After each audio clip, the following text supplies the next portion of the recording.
बिस्मिल्लाहिर्रहमानिर्रहीम। तोशा खाना केस के अंदर खान साहब को फेयर ट्रायल का मौका नहीं दिया गया और स्टिल खान साहब के साथ उसी तरह से ट्रीट किया जा रहा है। आए रोज कानून का, आइन का कत्ल होता है। अब इसके अंदर हम 12 इस्तदा कर रहे थे कि खान साहब के हवाले से जो हमने दरखास्तें दी हैं उनके ऊपर फैसला दिया जाए। जो उनकी पटिशन है, जो भी आपने करना है, चाहे उनके हक में देना है चाहे उनके खिलाफ देना है, लेकिन बिला वजह इतनी लंबी डेट दे दी गई। अब लंबी डेट या नोटिस उसके अंदर करना, कानून ये कहता है कि नोटिस के हवाले से मैं आपको बता दूं कि सेक्शन जो 426 है क्रिमिनल प्रोसीजर कोड, उसके अंदर कहीं भी नोटिस के हवाले से जिक्र ही नहीं है।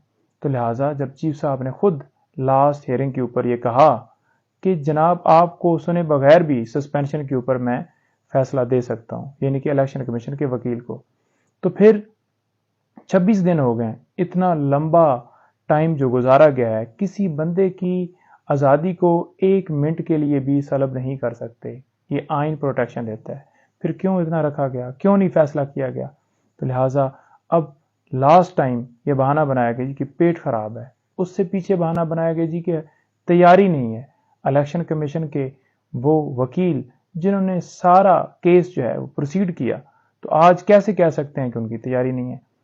तो अब सोमवार के लिए ये मामला पेंडिंग है। हमारी ये इस्तदा है chief justice Islamabad high court से, इल्तिजा है कि जनाब मेहरबानी करें, इसके ऊपर फैसला दें, जो भी फैसला देना है, और ताकि कानून, इंसाफ और हर तरह के तकाजे जो हैं वो पूरे किए जा सकें।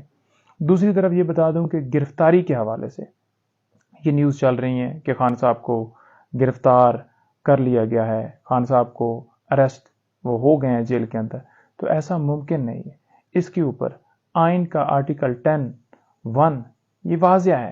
वो कहता है कि किसी बंदे को आपने गिरफ्तार करना है तो उसे उस मुकदमे की या उसके अलावा कोई गिरफ्तारी है, डिटेल्स देना ज़रूरी है। आपने लाजमी डिटेल्स प्रोवाइड करनी है। तो किसी तरह से खान साहब को कोई इंफॉर्मेशन नहीं है कि उन्हें किसी और मुकदमे में गिरफ्तार किया गया, और अगर गिरफ्तारी डाली जाती है तो 24 घंटों के अंदर लाजमी मजिस्ट्रेट के सामने पेश करना है, उस जज के सामने पेश करना है जिस मुकदमे में गिरफ्तारी डाली गई हो। तो लिहाजा ना उन्हें पेश किया गया है क्योंकि गिरफ्तारी नहीं है, और अगर गिरफ्तारी डाली जाती है कल, यानी कि मैं बात कर रहा हूँ मंडे की, तो फिर उस वक्त ये जो गिरफ्तारी होगी ये गैर कानूनी होगी। इसको बिल्कुल हम फौरन वो चैलेंज करेंगे, और खान साहब इंशाल्लाह जो ही इस मुकदमे से रिलीज़ होंगे तो बाकी मुकदमों में गिरफ्तारी नहीं होगी तो वो रिलीज़ हो जाएंगे। बहुत शुक्रिया, थैंक यू।